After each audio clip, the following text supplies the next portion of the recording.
আওয়ামী লীগের রাজনীতিতে অত্যন্ত আলোচিত এক ব্যক্তিত্ব হলেন সৈয়দ আশরাফুল ইসলাম। তিনি মুজিবনগর সরকারের অস্থায়ী রাষ্ট্রপতি সৈয়দ নজরুল ইসলামের বড় ছেলে। তবে নিজের পরিচয়েও কম ছিলেন না সৈয়দ আশরাফ। 3 দফায় মন্ত্রী, প্রতিমন্ত্রী, 5 বারের সংসদ সদস্য, আওয়ামী লীগের সাধারণ সম্পাদকের দায়িত্ব সামলেছেন 7 বছরের বেশি। 1-11-এর মতো গুরুত্বপূর্ণ রাজনৈতিক সন্ধিক্ষণে তিনি ছিলেন দলের মুখপাত্র। এত কিছুর পরও সৈয়দ আশরাফকে নিয়ে রয়েছে বেশ সমালোচনা। তাকে মন্ত্রণালয় পরিবর্তন করে দেয়া হয়েছিল আরেকটি মন্ত্রণালয়ের দায়িত্ব। মাঝে কয়েকদিন ছিলেন দপ্তরবিহীনও।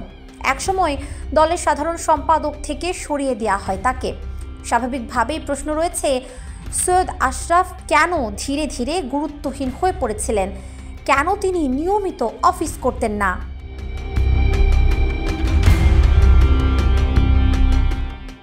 একসময় বৃহত্তর ময়মনসিংহ জেলা ছাত্রলীগের সাধারণ সম্পাদক এবং কেন্দ্রীয় ছাত্রলীগের সহ প্রচার সম্পাদক ছিলেন সৈয়দ আশরাফ।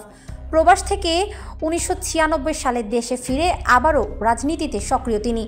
ওই বছরই 7ম জাতীয় সংসদ নির্বাচনে কিশোরগঞ্জ 1 আসন থেকে নির্বাচিত হয়ে আওয়ামী লীগ সরকারের বেসরকারি বিমান পরিবহন ও পর্যটন প্রতিমন্ত্রী হন। 2001 সালেও এমপি হন তিনি। এরপর সংসদ সদস্য হয়েছেন আরও 3 বার।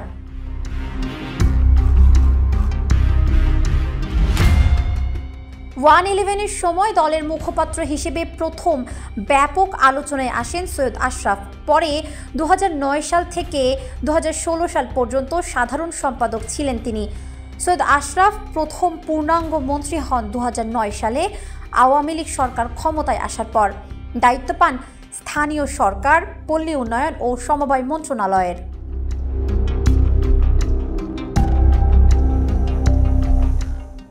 এরপর 2014 সালে আবারও তিনি একই মন্ত্রণালয়ের দায়িত্ব পান, কিন্তু 7 মাসের মাথায়ই তাকে মন্ত্রণালয় থেকে সরিয়ে দেওয়া হয়। এরপর কয়েকদিন থাকেন দপ্তরবিহীন অবস্থায়। সে সময় সৈয়দ আশরাফকে নিয়ে শুরু হয় ব্যাপক আলোচনা। নানা জল্পনার মধ্যে পরে তাকে দেয়া হয় জনপ্রশাসন মন্ত্রণালয়ের দায়িত্ব।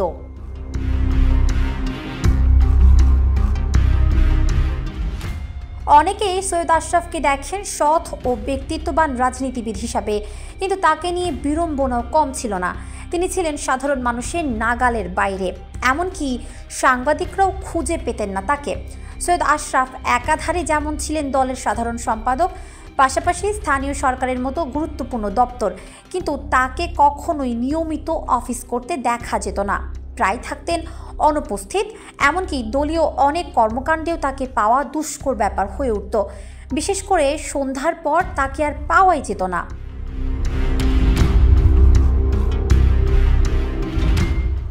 2014 সালে আওয়ামী লীগ সরকার ক্ষমতায় যাওয়ার পর একেবারে নিষ্ক্রিয় হয়ে পড়েন সৈয়দ আশরাফ। তিনি মন্ত্রী পরিষদের বৈঠকে অংশ নিতেন, তবে নিজের মন্ত্রণালয়ে ছিলেন টানা অনুপস্থিত।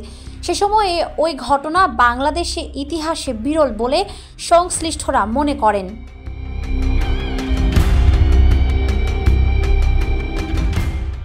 এই অবস্থার মধ্যে 2015 সালের জুলাইয়ে তাকে স্থানীয় সরকার মন্ত্রণালয় থেকে সরিয়ে দপ্তরবিহীন করা হয়। তাকে সরানোর মূল কারণ ছিল নিয়মিত অনুপস্থিত থাকা, স্থানীয় সরকার মন্ত্রণালয়ের কাজে গতি আনা এবং সর্বোপরি দলীয় কর্মকাণ্ডে সৈয়দ আশরাফকে সক্রিয় করা।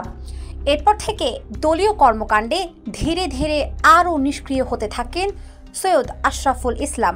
অবশেষে 2016 সালে সাধারণ সম্পাদক থেকেও সরিয়ে দেওয়া হয় তাকে।